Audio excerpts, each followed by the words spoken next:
How is everybody doing tonight? It's Kudo Talks Movies. I'm here, and I'm gonna be giving you my all my movies of the year that I've seen so far ranked, and we're halfway through the year. June is almost over. There's one more movie this month that I'll be checking out before we move into the second half of the year, and that's A Quiet Place Day One. But I felt like rushing this video out, so my thoughts on Quiet Place Day One are not currently out. So I'm gonna give you my thoughts for all the movies I've seen this year, in which I have 34. Yeah, 34. So I have 34 movies to discuss, and I'm pretty excited. This is the most movies I've seen, I think, in any year ever, and we are halfway through. I think I have a list on Letterboxd of the 2024 movies I need to see, with just as much. So I'm going to be keeping myself busy this year. I'm very excited. I'm very much looking forward to all the content I'm going to be giving you by the end of the year. By the way, sorry about the break with the content. This has been very on and off, hoping to come back to it. And before I get into the actual list, I want to point this out. This is my opinion. If you get frustrated or upset with the rankings I have, don't worry, you have your own thoughts. These are my thoughts. They're nothing concrete, they're not factual. You're here to hear my opinion on what the best movies are of this year. And that's what I'm gonna give you. If you want an objective list, find another channel, because this is all subjective. That's what opinion is. Now, let's get on with the ranking. So number 34 is not only the worst movie I've seen this year, but one of the worst movies I've seen in a very long time, and that is Rebel Moon Part 2, The Scargiver. I fucking hated this movie. It was unbearable. Like, dude, I'm somebody who doesn't really like Zack Snyder's work all that much. I think Batman vs. Superman is atrocious. I don't even think his cut of Justice League is all that good. And I'm stepping on toes by saying that, but fuck it, it's my opinion, like, whatever. And then I heard these Rebel Moon movies were coming out, and it was like Star Wars but rated R is really all I knew about it. Then they came out. I watched them after my dad had seen them and had told me just how horrible they are. And I practically hated the first one. I was bored out of my mind. There was so much exposition in that movie. And then we got the announcement that we'd be getting this one early this year. So I went in going, hopefully it's an improvement. Hopefully something might go well for this franchise. But I had serious doubts that this was going to be any good. And wow, it was just garbage. This movie's a complete waste of time. None of you should check it out at all. The acting is horrible, like absolutely garbage. Like I'm watching this, I'm like, okay, you have bad writing to work with, but there's ways you can maneuver around bad writing. And my God, it's just so bland. And nothing about the lore or the world setup is interesting at all. It's just, and like the fact that they're even PG-13, the whole premise of this being rated R, and it's not that at all, is horrible. And it's like, this is terrible. It's garbage. Visually, it looks like every Star Wars Disney Plus show that gets put out, like a very like made-for-TV budget kind of feel. And I've heard a lot of people compliment the VFX. I really didn't think they look all that impressive. I think we've had like much better looking movies this year than Rebel Moon Part 2. So yeah, this movie, it was a train wreck, and it was very difficult for me to get into, and I have no positives to give it. There's nothing good about this movie. It was dog shit. I will never watch this again. Coming in just a razor thin margin above that is going to be The Strangers Chapter 1. Now, I'm one of the weirdos who thought the trailer for this looked pretty good. And I was like, okay. I mean, it looked just like the original, but like, I mean, there's different enough in there, and no. different enough for a trailer is different from different enough in a movie. And wow, this is carbon copy the same fucking movie, but dumber, like horribly written, like somehow worsely written than the first one. And there's no excitement or anything about this movie. I walked out of this movie feeling empty. I thought it was just garbage. Acting is not very good, but I don't blame the actors. The script they were given felt like it was written by a middle schooler. I could see myself coming up with a story idea in middle school that would have been better than this movie. It was garbage. And the amount of dumb decisions in this movie is fucking infuriating. The first one, where the girlfriend is bitching and complaining that the boyfriend suspects the mechanic of fucking up his car. Dude, when somebody's right up here tapping on your fucking window like that, bro, of course you're gonna be like, okay, I don't know you, why are you here? Oh, my car's broken? Thanks for saying it in the most serious tone ever. Just, your car's broken. Yeah, thanks. Then you get the scene in the car, which is absurd. Like, you have a shotgun right there, a fully loaded shotgun right there. And instead of grabbing that, or even driving away before your car just starts breaking down after he lightly hits you, you just stare at him and go, ah! Ah! What do we do? And then you have another dumb decision earlier where the boyfriend leaves to go get burgers with a motorcycle that doesn't even belong to him, just magically has car keys. He comes back, his girlfriend's been terrorized by these strangers for a while, and after everything that he's kind of gone through with his car breaking down, with everybody being an absolute asshole to this guy, and with even as he's going to get burgers, people are being dicks to this dude. And when he comes back and his girlfriend is freaking out, she's like, oh my God, somebody was here. Somebody was fucking around. It was a person. And he goes, oh yeah, is that a painting? Yeah. Must have been that painting, right? Dude, how hard is it to believe that your girlfriend's been terrorized? Like, fucking trust her, bro. Then you have the scene where you have the boyfriend with a fully loaded shotgun pointed that far away from a villain's face, and don't pull the fucking trigger. There's a line. He even says, give me one reason I shouldn't kill you. There's no reason why you shouldn't have killed her. You should have just bam.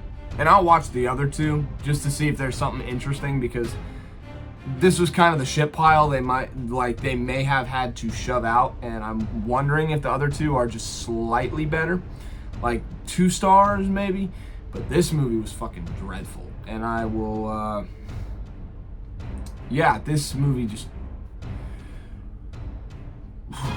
number 32 is going to be most people's worst of the year right now, and that's Madam Web. My only defense for this is that it's slightly more laughably bad than the other one. It's significantly more laughably bad than the others. Like, this movie, for all of the weird, bad, horrible shit about this movie, I can at least have fun making fun of it, even though I'm bored out of my fucking mind. So that's my only defense for having it above that. That is the only good thing I can say about this movie. If it wasn't, it'd be number 34. Easy. Number 31 is Night Swim. This movie was fucking incredibly boring. It was so boring. And they're like, you give your characters personalities who are like, oh yeah, my only personality, I'm disabled and I used to do baseball. My only personality is that I tattle on everyone, including my younger brother. My only personality is I saw a creature in the pool and I'm the youngest. Yeah. So bland characters, really boring, and it doesn't lean into what I think this movie should have done for being a cheesy January horror movie. Should have leaned into the cheese more. There's only one bit of cheese, and that's with the "you were supposed to say polo." I have a whole video ranting about this movie, so this, if anything, this is the one I should be talking the least about. Go watch that video if you want to know more of my thoughts. Number 30 is Argyle, and this was one of the shorts that I put out that I was also gonna do a review for, but I didn't have the time to, and my god, this movie was dog shit. It's okay. I regret saying it's as bad as, like, it's worse than Night Swim, but it is as bad as Night Swim. I can say that, yeah. Where do I begin? I hate the tone. Like, it's going for goofy, but it's going way too goofy. Like, outside of the realm of reality. And for a film that's trying to be a little, like, at least have a little bit of, like, it's in the Kingsman universe. Spoiler alert if you haven't seen this fucking dog shit movie that came out in February that you were tempted to watch. It's in the Kingsman universe. And it's like, why? And it doesn't even make sense if you have Sam Jackson in your movie playing a different character than he played in the Kingsman. Like, it's so dumb. Like, there's a scene where oil is poured all over the ground. And Bryce Dallas Howard, who is horrible in this movie, I hate her. She's a terrible actress. She just goes skiing across the oil like it's a hockey rink. What? The action is really bad. Like, it's like subjective. Like, the action is bad as like dance battles and fucking like only lasts for 10 seconds. Like, he jumps up in slow-mo and shoots somebody in the head and you don't even see a blood splatter or anything because it cuts away as soon as he pulls the fucking trigger. Characters weren't interesting. Dialogue was terrible. Writing was really bad. The plot made no sense. There were way too many fucking twists in the movie, and I understood what it was by the end, but it's like, why? You're only doing this for shock value, not because this makes the story any more better. You're only making your thing worse by implementing this. And there's a version of what you're doing that could be better if you implement the twists right. But first you have to have a good script, and they just did not have that. And now you get to me complaining about this dog shit movie. Number 29 is Godzilla x Kong: The New Empire. And I'm sure a lot of y'all are gonna have this higher up on the list. I just found this movie pretty unwatchable. I don't get into giant CGI monsters fighting each other as much as I used to. And I thought there was like nothing in this movie. Everybody was like, oh, the CGI fights in this. The fights in this are amazing. You have to see it for how amazing those fights are. And I was like, dude, for how much you were hyping it up, there was only one scene. There was only one scene that made me go, oh yeah, that was fucking cool. And that's when King Kong picks up Mini King Kong and starts hitting other people with it.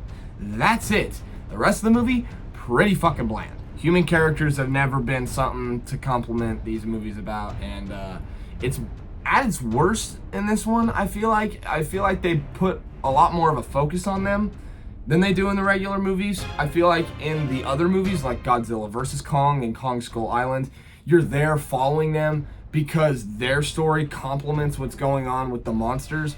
But in this, it feels like it doesn't feel like right or natural. Like, for what the director was saying about how they were focusing way more on the monsters, I didn't feel that at all. I felt it was much more unfocused, the more it focused on the humans. And, you know, it's a monster movie. Should you expect that? In my opinion, no.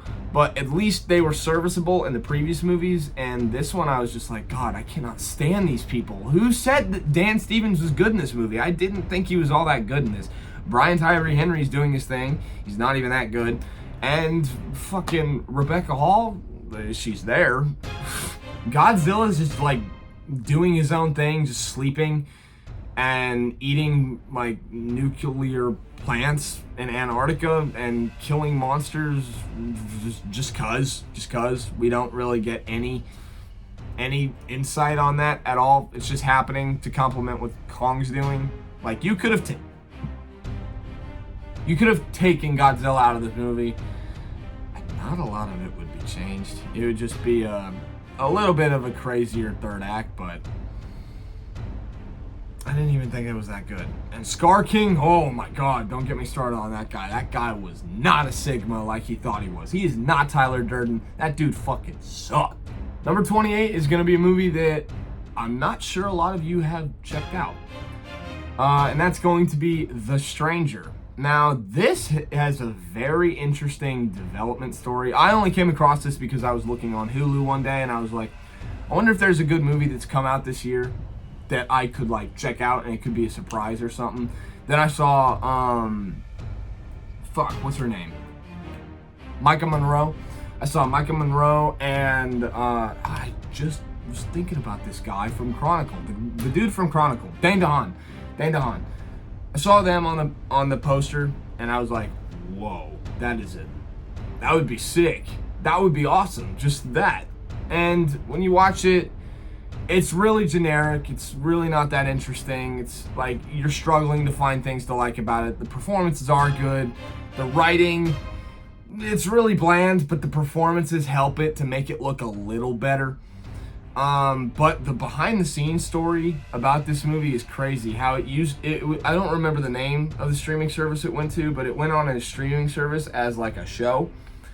And the streaming service that it was on got like removed or like deleted or something. And they just held on to this show forever, and they trimmed it down into a movie. Like a 13 episode show, they crushed and squeezed into a movie. And I was like, you can feel it. It's going at a too brisk of a pace, and you're not like breathing in it. And you can see like the episode segments it was going for, but unfortunately this movie just wasn't as interesting as I was hoping, and it was just bland. Number 27 is Spaceman. This movie, while it has interesting ideas, it really loses steam. It is a really boring movie. It really doesn't like grip the audience like I was hoping it to. And it just never spoke to me. I think Adam Sandler's great. He does great in dramatic roles, and I would love to see him like lean into more of these type of roles than he does like Grown Ups and Happy Gilmore. Paul Dano is really good, but like, I mean, aside from the movie looking pretty good visually, I'm not gonna say it's great, but it's pretty good for what a Netflix movie would deliver. It's really bland, and it's like, okay, I get it. He's grieving over his wife. He's okay, and there's the spider again.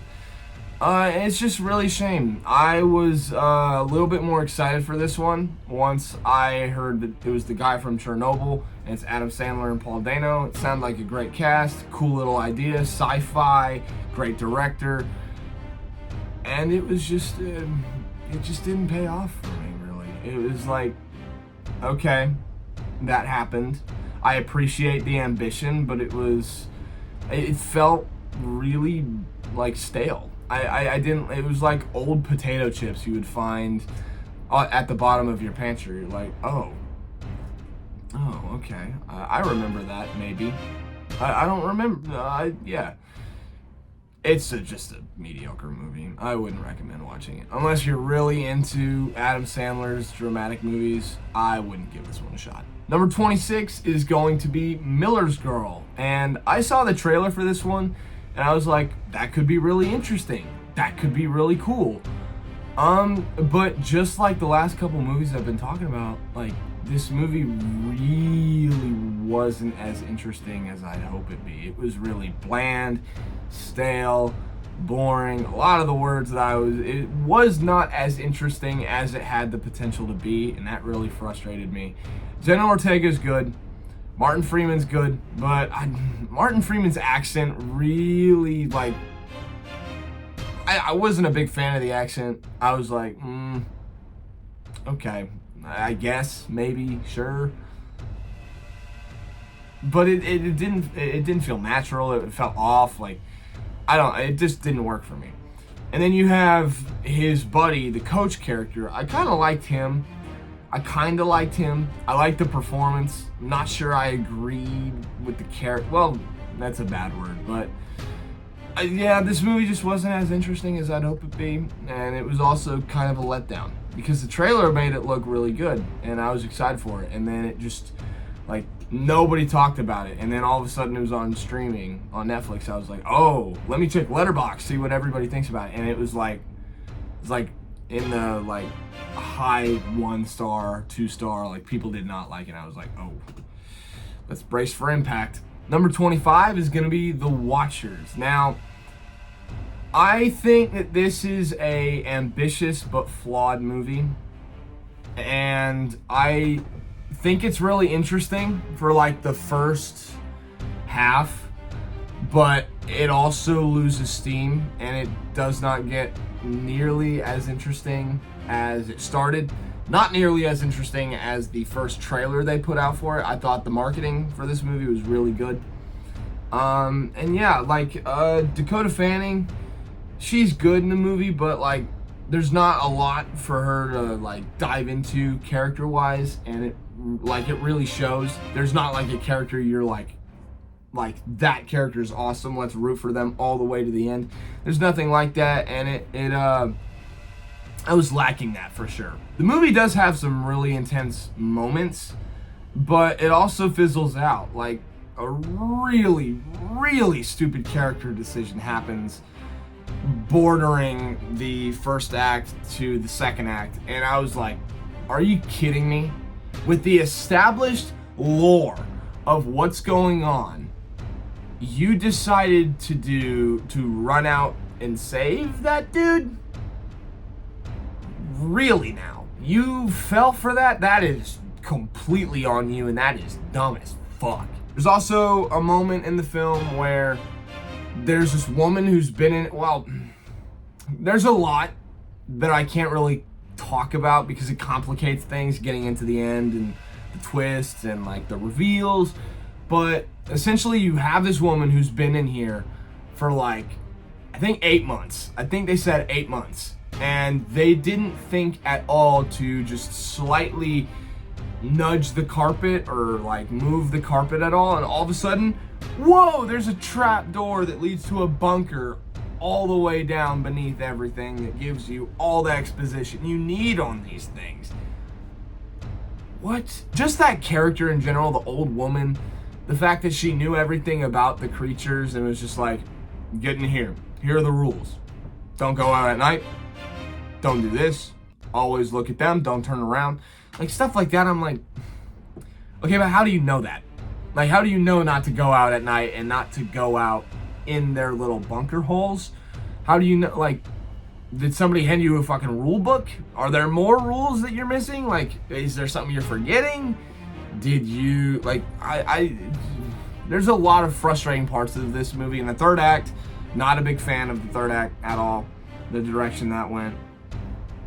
So yeah, I appreciated this movie's ambition. Ishana, I am going to keep an eye on Ishana because I feel like this was a good directorial debut for a pretty bad movie. But it definitely showed her strengths immediately as a director. But yeah, I wish this one was better. I definitely wish this one was better. This is definitely one of the more disappointing movies I've seen this year. Now from here on up, I would give these movies a positive rating. I would say that these movies are at least worth checking out if they interest you. And number, I believe it's 24. Number 24 is gonna be Ricky Stenicki. I went into this just knowing it's a comedy that came out. I was like, you know, I'll just add some more movies to my watch list of the year. Watch this whenever I can. I watched it and I really enjoyed it. I had a really entertaining time with this movie. It's not the greatest movie in the world. The thematic messaging of the film is also very murky. A lot of the jokes don't land, and there are definitely some the writing can get really annoying at sometimes, but there are also some points where the movie's really funny. I think John Cena is really good in the movie.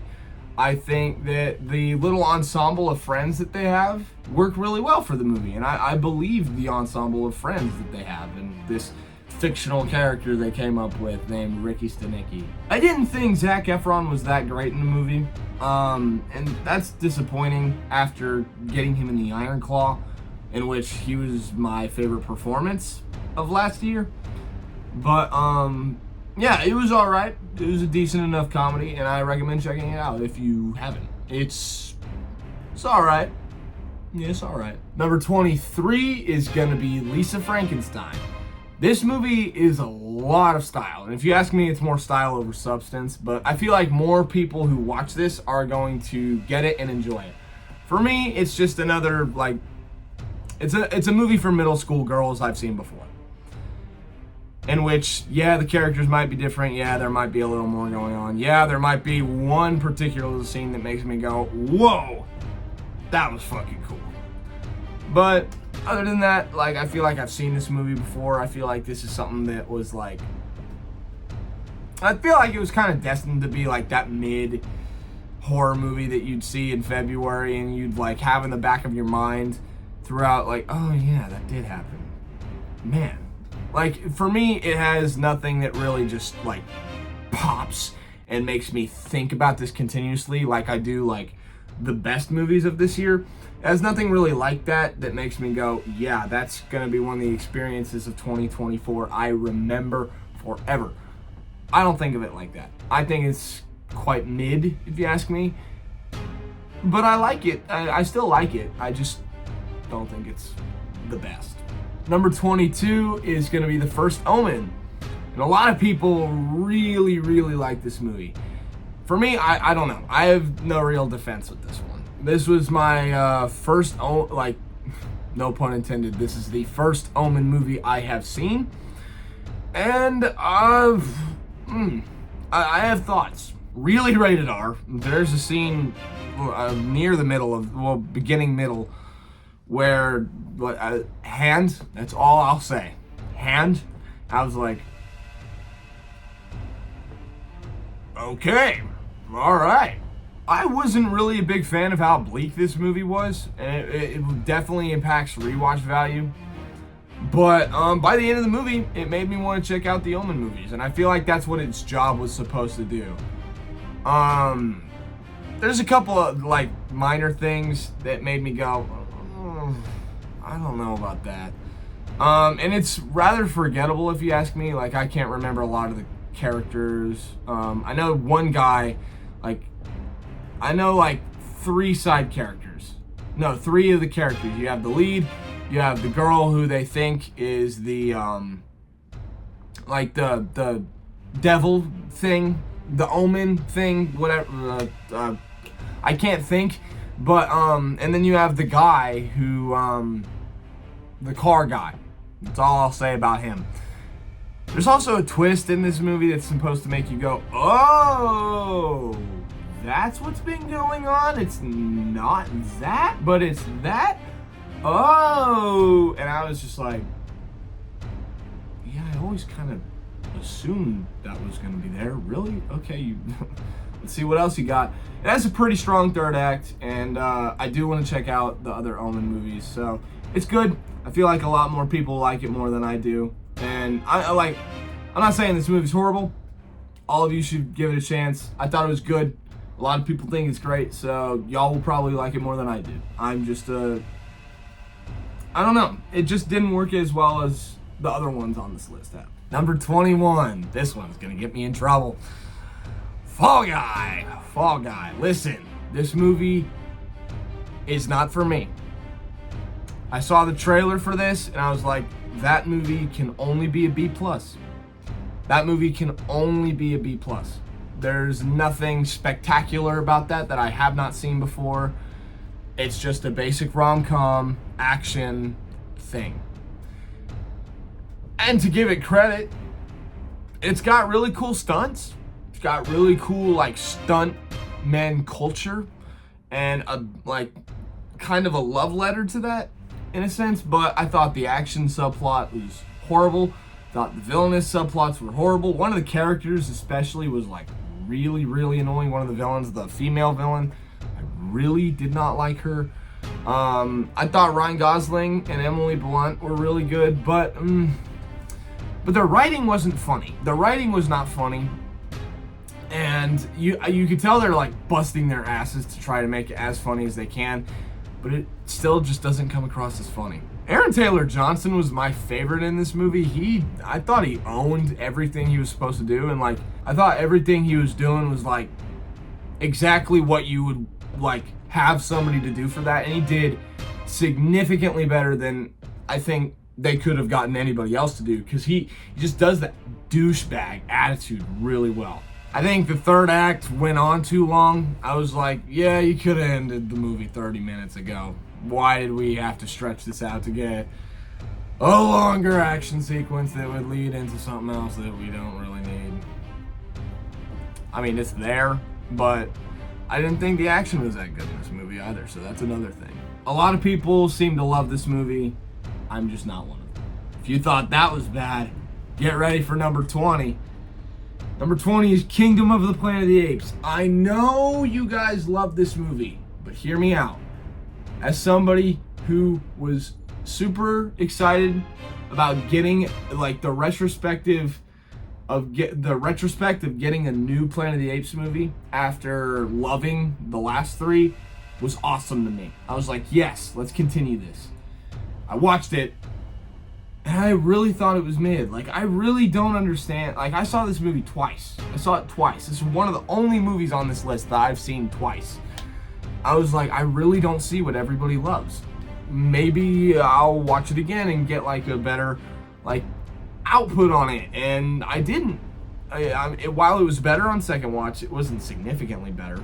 I'll get the positives out of the way first. I love that they're, like, it feels like we're exploring the Planet of the Apes more than we have throughout this reboot trilogy. Raka was awesome, and I really hope we get more of him. His fate is left ambiguous near the end of the spoilers. His fate's left ambiguous near the end of the movie, but like, I don't know. I want more of him, and I'm expecting him to return. And if he doesn't, I'm gonna be upset.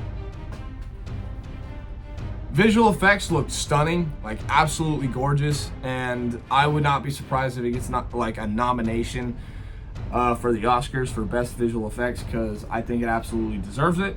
It looks absolutely stunning. But other than that, I like really didn't like this movie as much as I was hoping. I thought the action was pretty mid. While Proxima Caesar is an absolute standout in this movie, and I loved all the scenes that he was in, he wasn't in the movie nearly as much as he should have been. I thought that Freya Allen's human character, along with William H. Macy's human character and that whole side plot, I hated that. And part of you's supposed to, but I just didn't like it at all. And I was like, I hate these characters. I hate this. Can we focus please more on like the storyline going on with Noah? And can we replace some of that with more time and build up with Proxima Caesar, please? That would be awesome. But I thought it was mid. I thought it's fine. Nowhere close to the last couple of movies. People who are saying this is the best Planet of the Apes movie, I think they're out of their mind. This one's gonna get me in trouble too. I didn't realize that I had like 3 back-to-back, like big, like, whoa, you had that there. Number 19 is Inside Out 2. Listen, I understand if y'all like this movie more than I did. I thought that this was a pretty bland and basic sequel. I didn't think much of it. I didn't feel a whole lot watching it. I was like, yeah, I get what they're going for, and I get how this can impact some people, but it didn't impact me. I was like, yeah, that's just the direction you go. It's no, like, bing bong death or anything. Like, come on. I think compared to the first one, it's like a nothing burger. I feel like it's just another, like, pointless Pixar sequel. Like, they do a lot. Some of them I really, really like. I'm one of the few people who think Monsters University is one of Pixar's best movies and one of their most underrated classics. But I feel like it's a lot like Finding Dory. Like, it's just, yeah, we've seen this before and we've seen it a lot better. I'd rather watch that version than this version. And one more thing before I move on. I fucking hate that they recasted Bill Hader in this movie. I understand why, and he didn't want to accept the shitty paycheck they gave him, and Pixar didn't want to raise that for him, but like, dude, I thought this new guy they got in for Fear was fucking horrible, and I just missed Bill Hader's presence. And I'm saying that as somebody who thinks Bill Hader... Yeah, Bill Hader's my favorite actor currently alive, so I'm biased against this new guy, and I didn't think he brought much to the table. Embarrassment was also cool. But Anxiety was really annoying. And Envy was really pointless. And then I don't even remember the other one. Just the boredom. That guy. But yeah, a decent sequel. One that I think a lot more people like than I did, but I'm in no rush to see it again. Number 18 is The Beekeeper. I had a lot more fun with this movie than I did the ones below it. I thought that this one was like, of like the action movies I've seen this year, this is one that I can find myself rewatching a lot, even though it's only like 3 stars for me. I think like the more I think about it, the more like fun I had with it. I don't think of the negatives more. And I had a review out for this one where it was like half and half. Like half of the things I had to say were negatives and half were positive.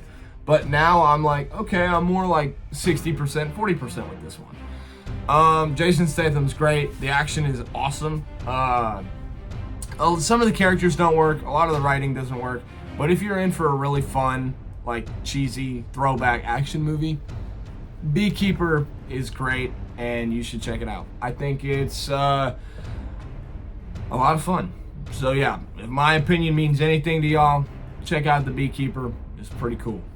Number 17 is ISS. And originally, when I did my January movies ranked, I had this below Beekeeper. But again, the more I think about it, I'm like, no, that movie had more to say. It had a lot, I think it executed a lot of things better, specifically moments of tension. I thought they got that great. There are certain things where I didn't really care about the third act. The characters I wish I got more into, but I think the story's great, the premise is great, how it goes across like the 3-act structures I think is great. I just really dug this movie. It's a really good pressure cooker, and it's one that I can be like, if somebody is talking about movies that they saw this year and they throw out ISS, I'd be like, yes, ISS was awesome. Like I really enjoyed that one. And yeah, I just have more strong thoughts on ISS than I do The Beekeeper right now. Even though I would rather rewatch The Beekeeper, but I think ISS is a better movie, and fuck it, I like it more. That's my opinion. Number 16, y'all are gonna be pissed. Roadhouse. Yes, I fucking like it, and that's okay. It's my opinion. Get pissed at me if you hate it. I liked it. I thought it was really fun. Jake Gyllenhaal, like, you can clearly see he's bored, but like, dude, he owns this role and he's doing a great job. Movie's really fun. I already said that, but it's really funny as well. I thought Conor McGregor is a terrible actor, but that doesn't mean he didn't work in the movie. I thought he was just great. Like, even his fucking walk, dude. His walk where he's just, his little walk.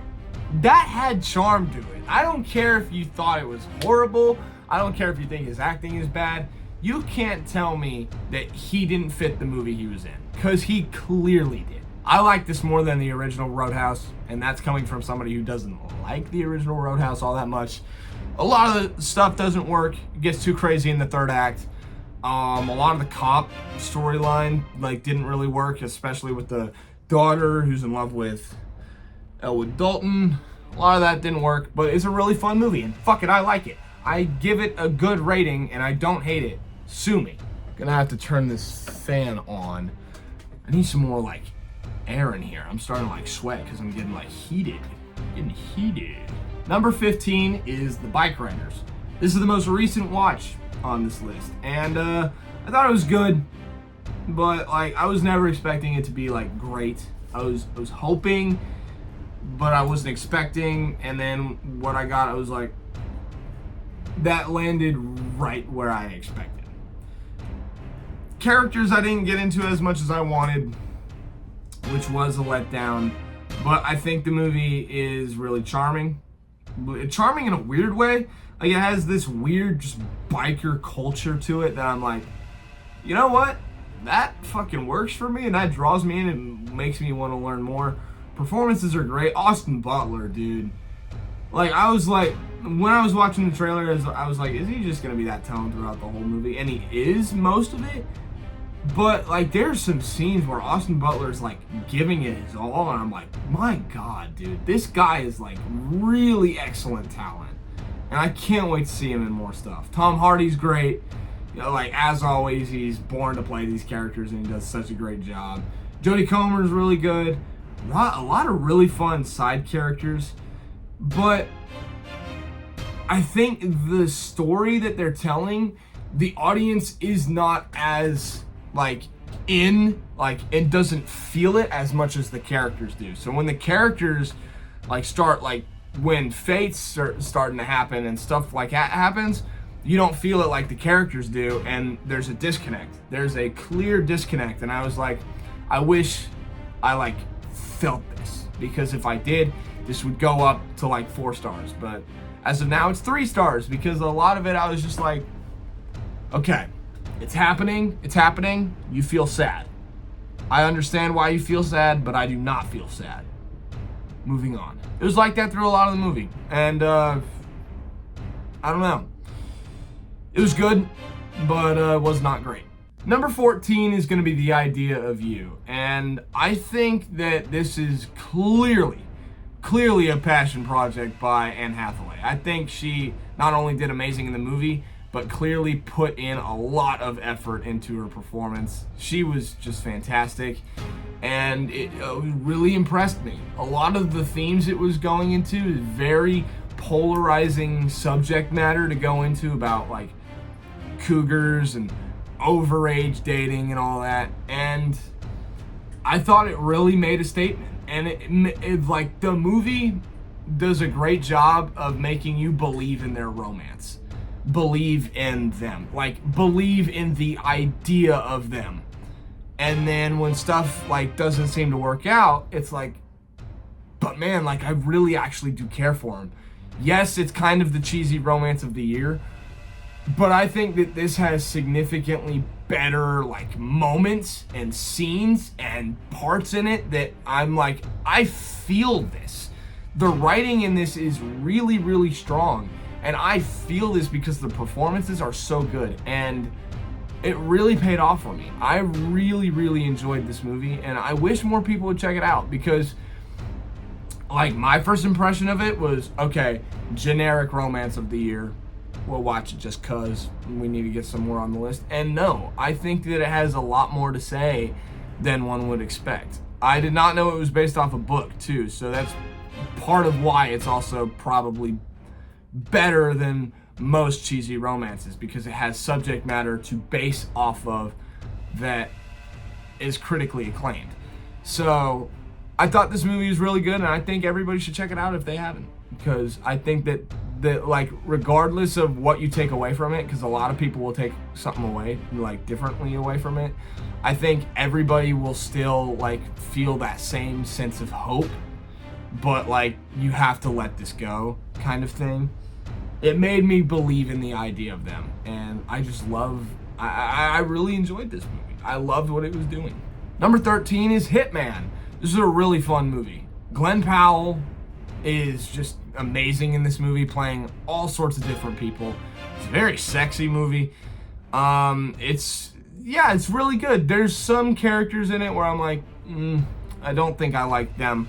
I don't think I like spending time with that character. But the rest of the film's good. A lot of the film really works. Really funny, really effective comedy. A really fun movie.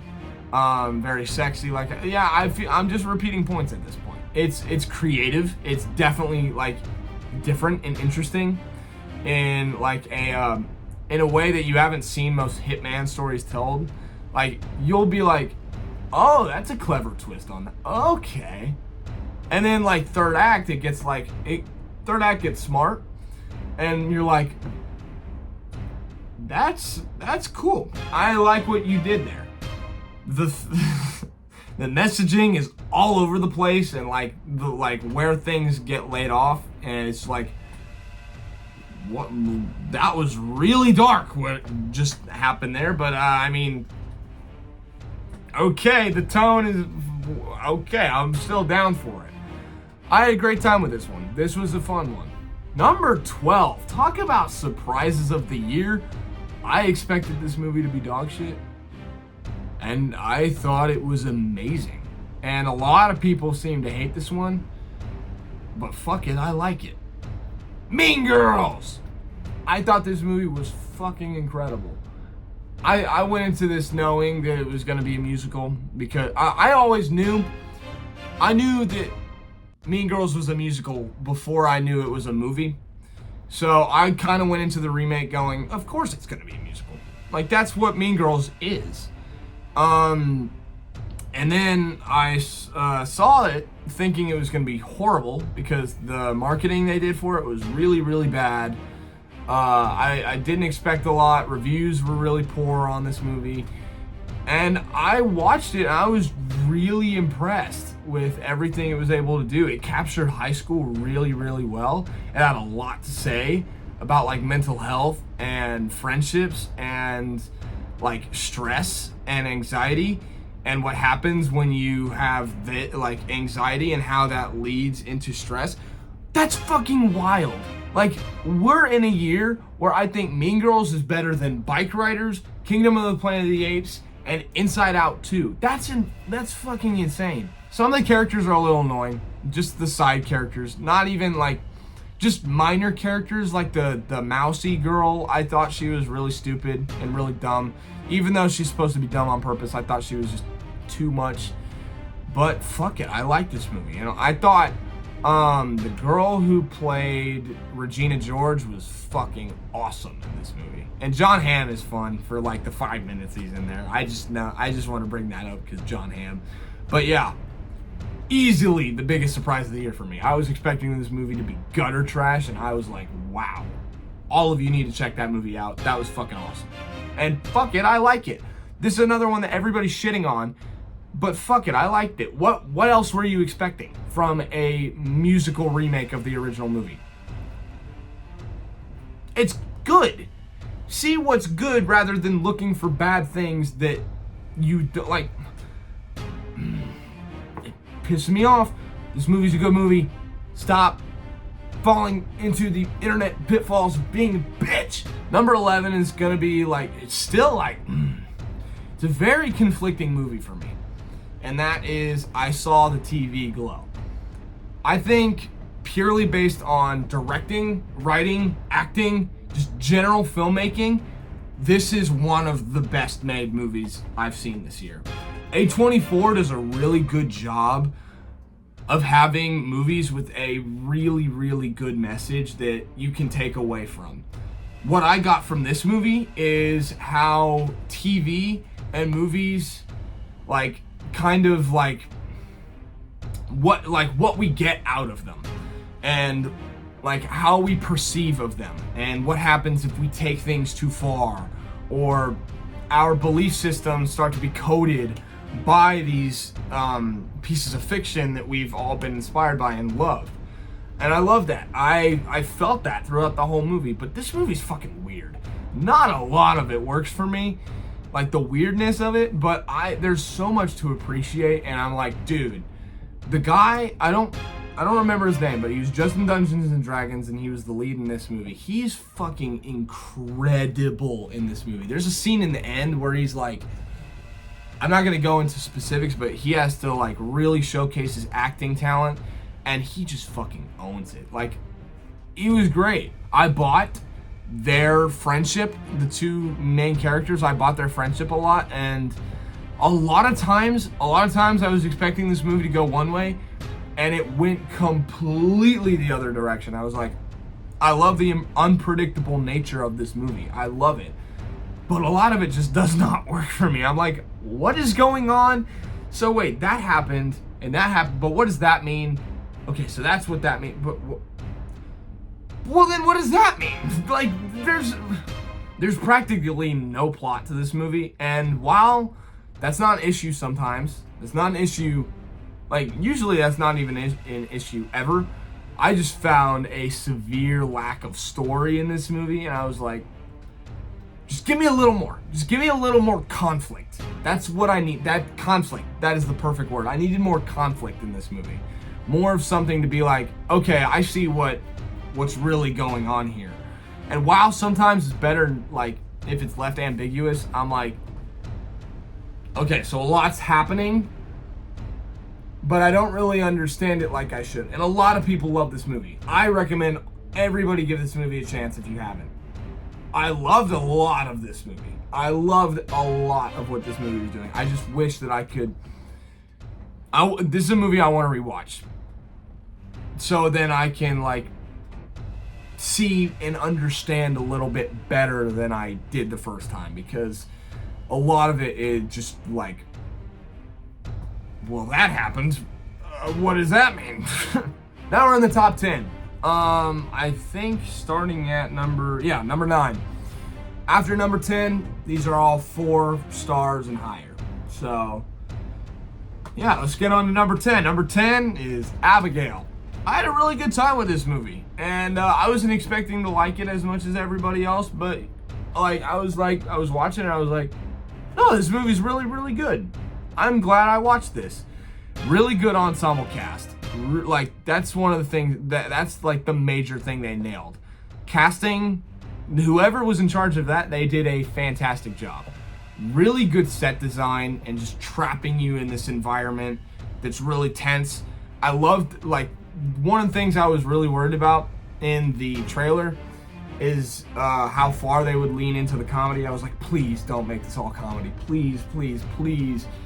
And it just perfectly nails that tone, where it's super duper, like, it takes itself seriously, and it has that serious tone throughout, just with a little bit of quips. Enough to make you go, that was funny. That made that, like, that's a standout line I'm going to remember that was really funny. But not that would cut the tension. It feels natural. The writing felt really natural. My only, like, the really big complaint that I have with this movie that makes it go from, like, what would be a 4-star to a 3.5 is I thought the movie was really melodramatic. And I thought that a lot of what it was trying to get emotions out of people really didn't. I was like, no, it's just not landing for me.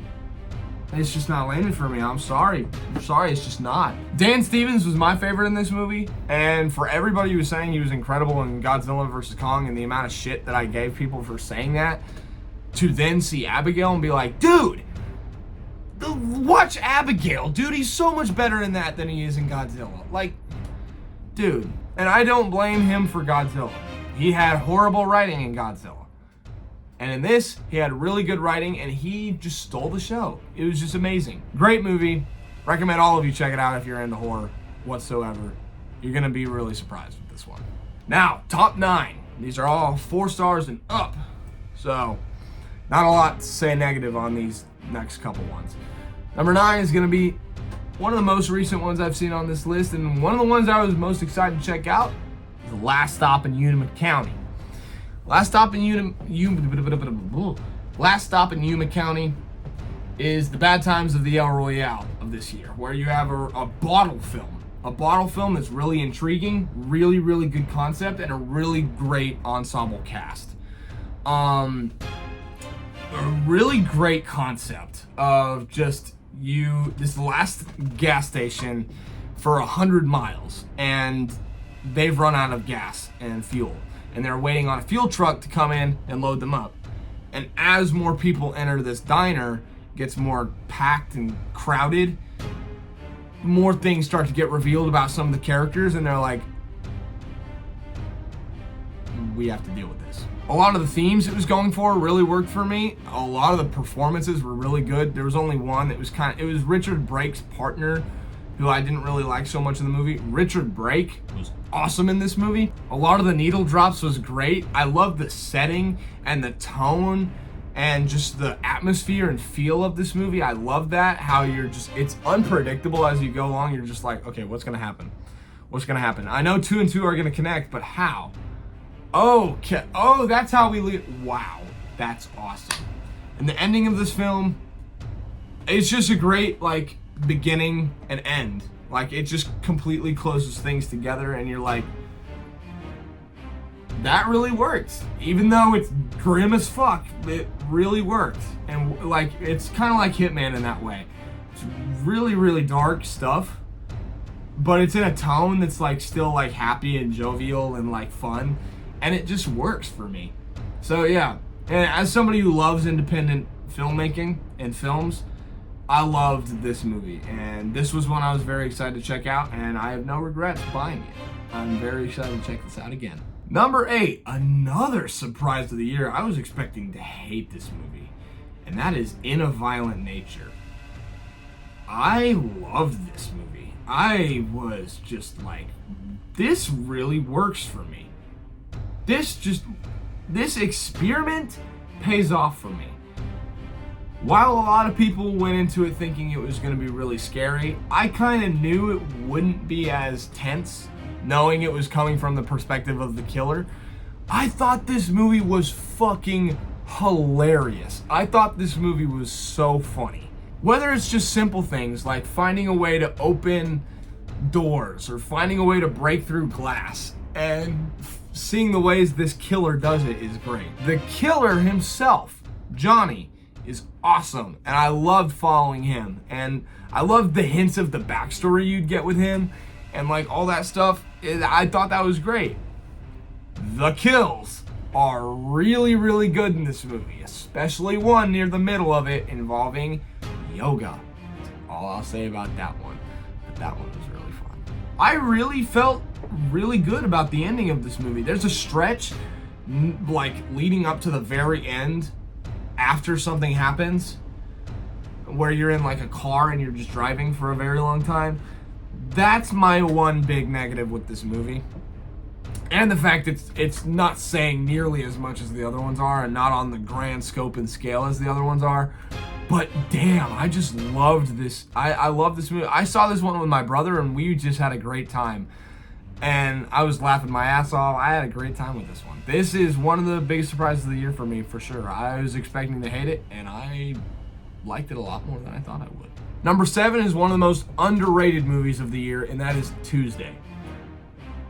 This movie came out very recently with not a huge theatrical release. It had a theatrical release, but not a lot of people showed up to this movie. And I know this as somebody who watched it opening night by myself in a theater. And I was just very impressed with this movie. This movie is like, if I see somebody who has seen this movie and we start talking about this movie, it's going to be one of the best conversations of a film that's come out in 2024 I will have.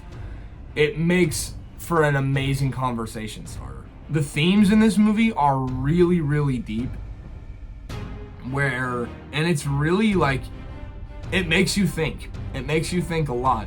Where the biggest sort of theme I got from it is that like, if you resist or deny or like try to prevent any notion of death, it only makes things worse. Like, denying any notion of death leads to suffering. And death is not a good or bad thing in this world. It's something that comes natural. And if you look at it in a certain perspective, it ends our torment. And there are a lot of like scenes in this movie that make you think that. And I'm like, this is one of the most interesting movies that's come out this year. Absolutely. It's A24, so of course it's gonna be one of the more interesting movies this year. But no, like, I was very impressed with what this movie was saying. On top of that, you have amazing performances. Julia Louis-Dreyfus, I think that's her name. Not 100%, but she's amazing in the movie. I thought her daughter was really good. I loved the macaw. You have this macaw that is kind of like the Grim Reaper, but he's like chill, and I loved him. I like, every time I saw him, I was like, this dude's fucking awesome. I love this guy. The only thing that didn't work as much for me was like the comedy bits. Apparently it's billed as a comedy. I think that's wild, but yeah. And just the concept of this being that basically represents death showing up to your door and telling your mother, hey, I'm sorry, but this is your daughter's last day of life. I thought that was just really, really deep, and it led into the themes really nicely. And like, when you see it, you'll know what I'm talking about, because I'm pretty sure it's kind of hard to understand exactly until you like see the movie. You have a lot of really good motherly themes in there. I just really love this movie, and it's one of the like movies that have come out this year that like nobody I know has seen it, and I really want more people to check it out because I was very impressed with this movie, and the conversation around it is going to be one of the most interesting conversations you can have with film in 2024. I took my hat off. I have to do my hair. It looks good enough. Yeah, it looks good enough. Number 6, this movie came out on my birthday. I saw it on my birthday, and I had such a great time with it. Monkey Man. Okay, I will admit this movie is nowhere close to like perfection. It definitely has some pacing issues, like 100%. But a lot of the flaws with this movie, I accept. I accept a lot of the flaws with this movie. I think the positives highly outweigh the negatives in this movie. Action is phenomenal. People who have been complaining about the action, I think they're out of their fucking mind. I think the action in this movie is some of the best we will get all year as far as hand-to-hand combats. Like, it is just fucking amazing. Likewise, the movie really makes you feel. Especially in the third act, it really makes you feel, and it just works really well for me. I'm like, wow, this is a strong, strong movie. And the performance from Dev Patel is phenomenal. The villains, they do such a great job of making you despise the villains from beginning to end. And you only hate them more as it goes along. So like getting to their ultimate demise near the end, it's like, that is so satisfying. Oh my God, that is awesome. And the ending of this movie is really good.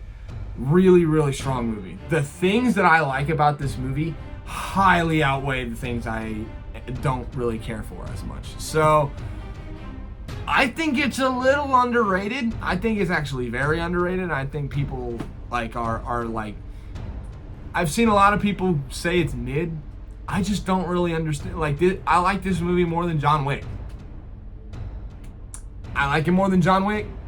Fucking deal with it. But yeah, I really enjoyed this movie. It was an amazing birthday present for me. I thought it was excellent. Yeah, I cannot wait to rewatch this one. When my dad gets back from being out of town, I'm gonna be like, hey, you wanna watch Monkey Man? And that'll be a lot of fun. That'll be a really good day. Number 5 is also one of the more polarizing ones this year. Maybe the most as far as like film conversation. And that's Civil War. I think purely on an objective standpoint, the filmmaking and the directing and the writing and everything as far as the technicality of this movie and what it's going for, executing tone and everything, I think it is absolutely perfection. I think all of that is amazing. And most of the performances are really good. Some of them I'm like, I don't think I really like that guy. And I don't think I like the way he's delivering a lot of his lines. But the rest of the characters are really, really great. And the only thing that I will say that I don't really like about it is there's a certain thing that happens at the end, which I thought was a really big character betrayal. But other than that, I loved this movie. And a lot of what people were thinking about this movie was its political stance. I love that it is far enough similar to what's going on from like in real life, but it also tries to remove itself by not giving enough details to make you immediately make the comparisons to what happens in the real world, which are inevitably gonna come. I mean, yeah, it's weird that Texas and California are teamed up. I just fucking go with it because I'm fucking 17. I think it's fine. I don't give a fuck. I'm like, okay, it's a fucking movie. It's a movie that is informing us that we do not need a civil war in the United States. It is trying its best to prevent that. Like, and I thought it did a great job of that message, that both sides have their like inherent flaws and they don't really get into them. What we need to do is come together as people and unite and find peace, because if not, this is going to be the world we live in. And it's like easily without a doubt the scariest movie of the year. It's made me think way more about like things in the world, and has me like more like edged and like just tense than any other movie, especially the scene with Jesse Plemons. I was like, I fucking hate that there are people out there who are exactly like that character. Like, there are people out there that are like that dude, and it's scary. Easily one of the best movies of the year. It's really good, and fuck it, I like it. Some of you don't, and I think that's crazy, but opinions are opinions, you know? Number 4, some of y'all are gonna be shocked this ain't number 1, but I'll try to make an argument as to why. Number 4 is Dune 2. This is, if you're talking filmmaking, if you're talking objectively, this is easily the best movie of the year. Like, easily, without a doubt, it's the best movie of the year. Only reason why it's not my number 1 is I cannot see myself rewatching this one as often as the other ones, but like, my God. Talk about a movie that is just the, like, you look up like movie masterpieces, this is gonna be the one of the first movie posters that come up. Dune 2. This movie was a fucking revelation for cinema, and it makes you open your eyes and go, guys, we have been dead for a long time, and I'm Denis Villeneuve. I'm gonna bring you all back. Welcome to my fucking world. Dune 2 is amazing. And you watch it and you're like, oh my God, Star Wars really did just take that book of Dune and did its own thing. Wow, that is crazy. Performances all across the board are great. One of my favorites of the year so far is Javier Bardem. He is just amazing in this movie, and I loved him, especially his humor. Austin Butler is chilling as fuck in this movie. He's great. Timothée Chalamet is great. Zendaya's awesome. It's a phenomenal movie. What more can visual effects are amazing. Action sequences, especially that last duel. Oh my God, that was amazing. And I cannot wait for, apparently they're doing Dune Messiah. I'm really excited for that. And I like, dude, oh my God, the score, everything about this movie. This movie is just perfect. Like, it is a perfect movie. I just can't see myself rewatching it over the other ones. And like, yeah, it's a perfect movie. But these are this is not an objective list. Part of the reason why I have 3 above it is because they're my favorite movies of the year. They're the ones that are my personal favorites. And Dune is my 4th favorite. Like, guys, it's really fucking high. Of 34 that I've seen this year, it's number 4. Like, it's pretty damn good. Like, dude, we know this is gonna sweep the Oscars. Come on. Even though it came out in March, we know it's sweeping the Oscars. We know. So, amazing movie. I have nothing bad to say about it, other than the fact that it's just not a movie I'll find myself watching very often. Now, these top 3, I fucking love. I fucking loved these movies. And on the theme of love, number 3 is Love Lies Bleeding. Wow, I love this movie. This was a great crime thriller noir film, and I loved it from start to finish. Performances, like, dude, I think the performances in this are some of the best performances we're gonna see all year. Like, Kristen Stewart is phenomenal in this. I think her name is Katie O'Brien as Jackie, is phenomenal in this. And like, I really want to see her career like continue, but in my mind I'm like, she's never gonna have a role as impressive and as amazing as Jackie. Ed Harris was an amazing villain, just incredible cast from start to finish, and it was really well written. I loved, like, there were moments where, like, it just bam, bam, something crazy would happen. You'd be like, oh my God. Oh my God. And, like, I would be just tensed up. I'd be like, ooh, that just happened? Are you guys going crazy? That's insane. There's a lot of stuff like that in this movie, and it made me feel. Like, this is one of the movies that made me feel the most. I felt for Lou and Jackie's romance so much. I was like, I really want them to have some sort of happy ending at the end of this, because I believe in the two of them. I love these two characters, and I love their conflict. A lot of stuff going on, like, roid rage is something very big in this movie, and I thought that they were able to visualize that amazingly. They're like shocking scenes in this movie where you're like, whoa, I was not expecting to see that, but that's pretty insane. Whether it's sexually or visually, you're like, okay, yeah, whoa, that's awesome, but also really gross. I love this movie, and it's easily gonna be one of my favorites of the year. I just, like, I will be surprised if this is not at least in my top 10, but maybe even my top 5. It might be in my top 5 of the year. I liked it so much, but yeah. Can't guarantee top 5, but I'm pretty sure I can guarantee top 10. I fucking love this movie. Number 2 most underrated movie of this year, and some of y'all are gonna be like, really? That movie, your number 2? Over Dune 2? Really? And my defense is, I just had way more fun with this one, and this is a movie that I will, like, just dearly love forever, and that is Boy Kills World. I fucking love this movie. Okay, so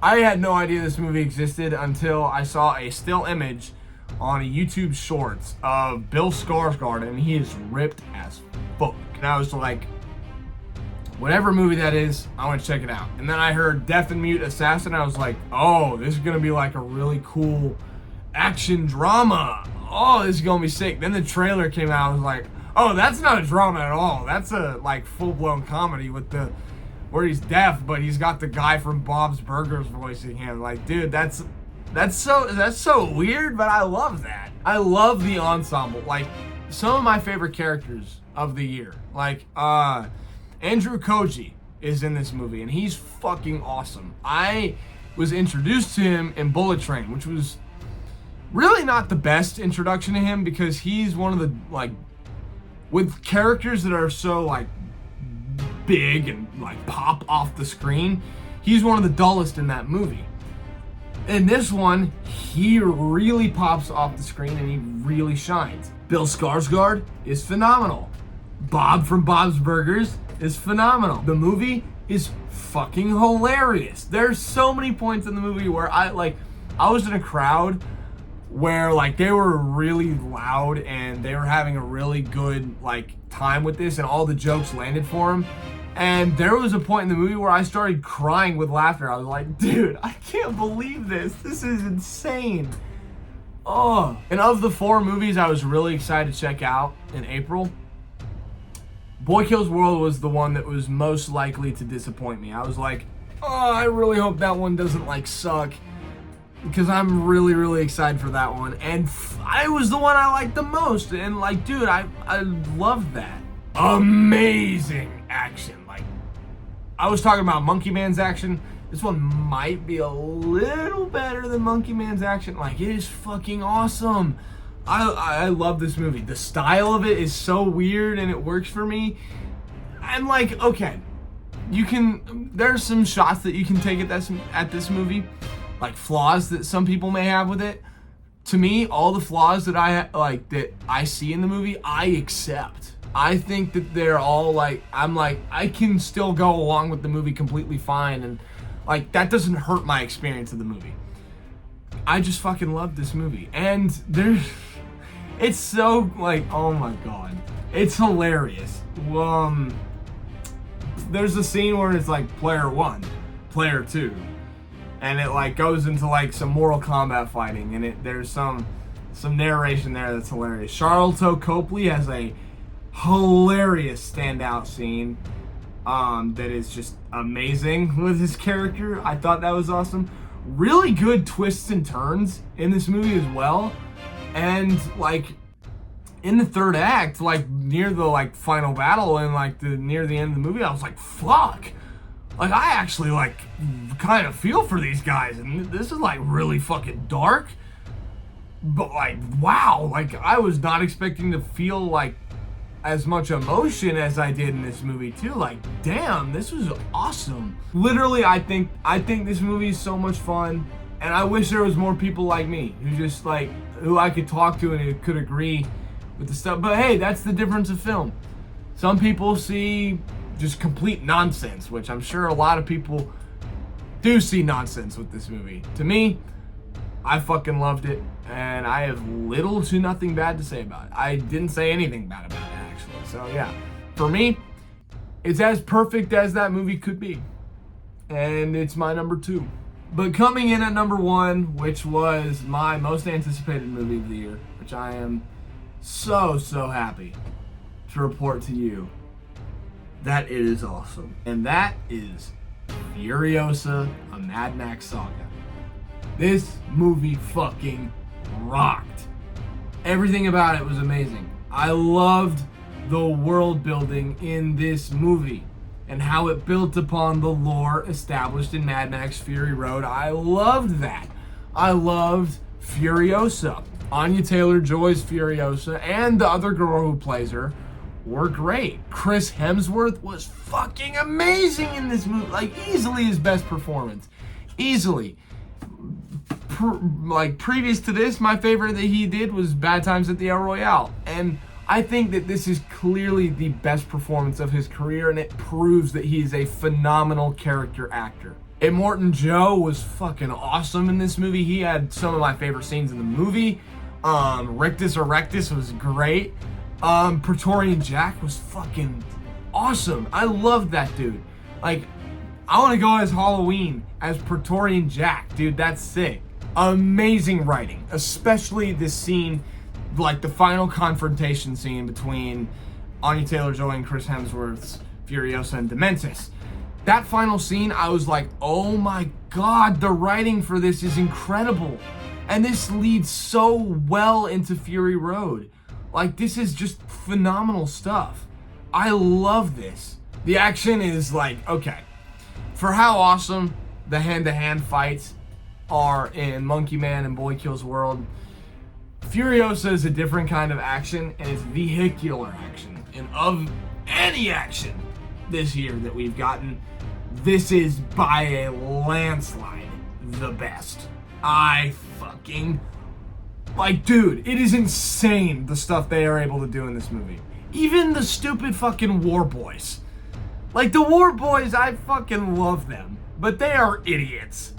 They are so stupid and fun, and even like Piss Boy. We got a character named Piss Boy in this, and he was fucking great. I love this movie. This is a 5 out of 5 movie for me. I think it's a masterpiece. And while I do think Fury Road is better, I think Furiosa is just as good in a very different way. So yeah, Furiosa is my number 1 of the 34 2024 movies I've seen thus far. So that's going to be my thoughts on all the movies I've seen in 2024. Comment below if you think I missed a really big movie. I missed a lot of movies that I really want to check out. I really wanted to check out Guy Ritchie's new movie. Really wanted to check out Challengers. Really wanted to check out Kung Fu Panda 4. That's a big one that I really want to check out. Yeah, there's a lot. Stop Motion is another. Late Night with the Devil is another one. So yeah, I want to watch some more of those before the movie year ends, and hopefully I can get them on my list before we wrap up, and I can have them in my, full list and all that. But yeah, that's my thoughts on the movies I've seen this year. I'll talk to y'all soon. Bye.